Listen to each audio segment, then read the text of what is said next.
ಸಮಸ್ತ ಕನ್ನಡಿಗರಿಗೂ ಸ್ವಾಗತ. ಇವತ್ತು ಬೀಟ್ರೂಟ್ ಸಾಂಬಾರು ಹೇಗೆ ಮಾಡೋದಂತ ನೋಡೋಣ. ಬಿಸಿ ಅನ್ನ ಜೊತೆ ಸರ್ವ್ ಮಾಡಿದರೆ ತುಂಬ ಚೆನ್ನಾಗಿರ್ತದೆ, ಹೆಲ್ದಿ ಕೂಡ ಮತ್ತು ಸುಲಭವಾಗಿ ಮಾಡ್ಕೊಳ್ಬೋದು. ಬೇಳೆ ಮತ್ತು ಬೀಟ್ರೂಟ್ನ ಜೊತೆಗೆ ಕುಕ್ಕರ್ನಲ್ಲಿ ಬೇಯಿಸ್ಕೊಂಡು ತುಂಬ ಸುಲಭವಾಗಿ ಮಾಡ್ಬೋದು. ಬನ್ನಿ ಹೇಗೆ ಮಾಡೋದಂತ ನೋಡೋಣ. ಬೀಟ್ರೂಟ್ ಸಾಂಬಾರು ನಾನು ಇದಕ್ಕೆ 2 ಮಧ್ಯಮ ಗಾತ್ರದ ಬೀಟ್ರೂಟನ್ನು ಚೆನ್ನಾಗಿ ವಾಶ್ ಮಾಡಿಕೊಂಡು ಅದನ್ನು ಸ್ವಲ್ಪ ದೊಡ್ಡದಾಗಿ ಹೀಗೆ ಹೆಚ್ಕೊಂಡಿದ್ದೇನೆ. ಅದನ್ನು ಪ್ರೆಷರ್ ಕುಕ್ಕರ್ಗೆ ಹಾಕಿದ್ದೇನೆ. ಅದರ ಜೊತೆಗೆ 1 ಕಪ್ ಆಗುವಷ್ಟು ನೆನೆಸಿದ ತೊಗರಿಬೇಳೆ ಹಾಕಿದ್ದೇನೆ, ಅರ್ಧ ಗಂಟೆ ನೆನೆಸಿರೋದು. 2 ಟೊಮ್ಯಾಟೊನ ದೊಡ್ಡಗೆ ಹೆಚ್ಚಿ ಹಾಕಿದ್ದೇನೆ. 4 ಕಪ್ ಆಗುವಷ್ಟು ನೀರು ಹಾಕಿದ್ದೇನೆ. ನೀವು ಬೇಕಿದ್ದರೆ ಈರುಳ್ಳಿನೂ ಕೂಡ ಈಗಲೇ ಹಾಕ್ಕೊಳ್ಬೋದು. ನಾನು ಒಗ್ಗರಣೆಗೆ ಹಾಕ್ಕೊಳ್ತಾ ಇದ್ದೇನೆ. 1 ಚಮಚ ಆಗುವಷ್ಟು ಉಪ್ಪು ಹಾಕಿದ್ದೇನೆ. ಉಪ್ಪು ಬೇಕಿದ್ದರೆ ಮತ್ತೆ ಹಾಕ್ಕೊಳ್ಬೋದು ನಂತರ.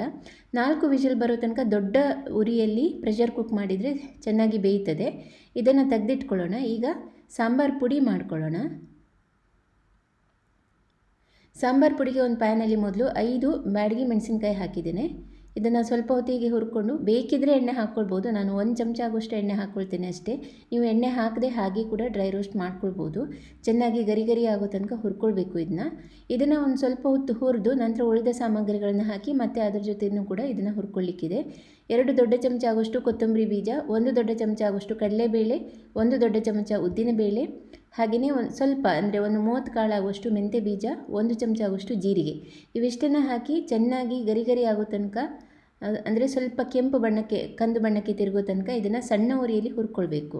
ಹುರಿದಾದ ಮೇಲೆ ಇವಿಷ್ಟನ್ನು ಸರಿಯಾಗಿ ತಣಿಸಿ ನಂತರ ಒಂದು ಮಿಕ್ಸಿ ಜಾರಿಗೆ ಹಾಕಿ ನುಣ್ಣಗೆ ಪುಡಿ ಮಾಡಿ ಇಟ್ಕೊಂಡ್ರೆ ಇದೇ ನಮ್ಮ ಸಾಂಬಾರು ಪುಡಿ. ಇದನ್ನು ನಾವು ಸಾಂಬಾರು ಮಾಡುವಾಗ ಉಪಯೋಗಿಸ್ಬೋದು.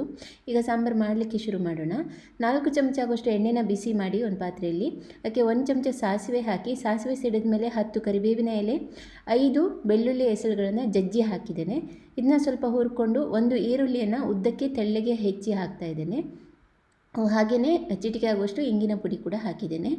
ನಾನು ಆಗಲೇ ಹೇಳಿದಾಗೆ ಈರುಳ್ಳಿಯನ್ನು ನೀವು ಕುಕ್ಕರ್ನಲ್ಲಿ ಬೇಯಿಸುವಾಗಲೇ ಹಾಕ್ಬೋದು. ಹಾಕಿದ್ದಿದ್ರೆ ಇಲ್ಲಿ ಸ್ಕಿಪ್ ಮಾಡಿ. ಇದನ್ನ ಚೆನ್ನಾಗಿ ಹುರಿದಾದ ಮೇಲೆ ಬೇಯಿಸಿಟ್ಕೊಂಡಂಥ ಬೇಳೆ, ಟೊಮ್ಯಾಟೊ, ಬೀಟ್ರೂಟ್ ಇದೆಯಲ್ಲ ಅದನ್ನು ಹಾಕ್ಕೊಳ್ಬೇಕು. ಹಾಗೆಯೇ ಸಾಂಬಾರು ಪುಡಿ ಒಂದು 2.5 ಚಮಚ ಆಗುವಷ್ಟು ಹಾಕ್ಕೊಂಡ್ರೆ ಸಾಕಾಗ್ತದೆ. ಸಾಂಬಾರು ಪುಡಿ ಹಾಕಿದ ಮೇಲೆ ಚೆನ್ನಾಗಿ ಕಲಿಸ್ಕೊಳ್ಬೇಕು.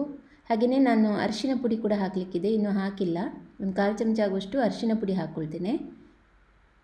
ಉಪ್ಪು ಬೇಕಿದ್ದರೆ ಮತ್ತೆ ಇಲ್ಲಿ ನೋಡಿ ಹಾಕ್ಕೊಳ್ಬೋದು. ನಾನು ಆಗ ಬರೀ 1 ಚಮಚ ಹಾಕಿದೆ, ಮತ್ತೆ ಸ್ವಲ್ಪ ಉಪ್ಪು ಹಾಕಿದ್ದೇನೆ ಇಲ್ಲಿ. ಇದನ್ನು ಚೆನ್ನಾಗಿ ಕುದಿಸ್ಕೊಳ್ಬೇಕು. ಮಧ್ಯಮ ಉರಿಯಲ್ಲಿ ಒಂದು 5ರಿಂದ 6 ನಿಮಿಷ ಕುದಿಸ್ಕೊಳ್ಳಿ. ಕೊನೆಯಲ್ಲಿ ಸ್ವಲ್ಪ ಸಣ್ಣಗೆ ಹೆಚ್ಚಿರೋ ಕೊತ್ತಂಬರಿ ಸೊಪ್ಪು ಹಾಕ್ತಾ ಇದ್ದೇನೆ. ನಾನು ಹುಣಸೆ ಹಣ್ಣಿನ ರಸ ಹಾಕಿಲ್ಲ. ಕೊನೆಯಲ್ಲಿ 1 ಚಮಚ ಆಗುವಷ್ಟು ಲಿಂಬೆ ರಸ ಹಾಕಿದ್ದೇನೆ. ಹಾಗೆಯೇ ಫ್ಲೇವರ್ ಚೆನ್ನಾಗಿರಲಿ ಅಂತೇಳಿ 1 ಚಮಚ ತುಪ್ಪ ಕೂಡ ಹಾಕಿ ಕಲಿಸ್ಕೊಳ್ತಾ ಇದ್ದೇನೆ. ನೀವು ಹುಣಸೆ ಹಣ್ಣಿನ ರಸ ಬದಲು ಒಮ್ಮೆ ಲಿಂಬೆ ರಸ ಹಾಕಿ ಮಾಡಿ ನೋಡಿ. ಈ ಸಾಂಬಾರು ತುಂಬ ಚೆನ್ನಾಗಿರ್ತದೆ ಅನ್ನದ ಜೊತೆ. ನಾನು ಯಾವತ್ತೂ ಇದನ್ನ ಕಾಮನ್ನಾಗಿ ಮಾಡ್ತಾನೆ ಇರ್ತೀನಿ. ಇದು ಆರೋಗ್ಯಕ್ಕೂ ಕೂಡ ತುಂಬ ಒಳ್ಳೆಯದು. ಒಮ್ಮೆ ಟ್ರೈ ಮಾಡಿ ನೋಡಿ, ನಿಮಗೆಲ್ಲ ಖಂಡಿತ ಇಷ್ಟ ಆಗ್ತದೆ. ಇವತ್ತಿನ ಈ ರೆಸಿಪಿ ನಿಮಗೆಲ್ಲ ಇಷ್ಟ ಆಗಿದ್ದರೆ ಲೈಕ್ ಮಾಡಿ. ಹಾಗೆಯೇ ನಮ್ಮ ಸವಿರುಚಿ ಚಾನಲ್ನ ಯೂಟ್ಯೂಬ್ನಲ್ಲಿ ಸಬ್ಸ್ಕ್ರೈಬ್ ಮಾಡಿ, ಫೇಸ್ಬುಕ್ನಲ್ಲಿ ಫಾಲೋ ಮಾಡಿ ಅಂತ ಕೇಳ್ಕೊಳ್ತೀನಿ. ಧನ್ಯವಾದಗಳು.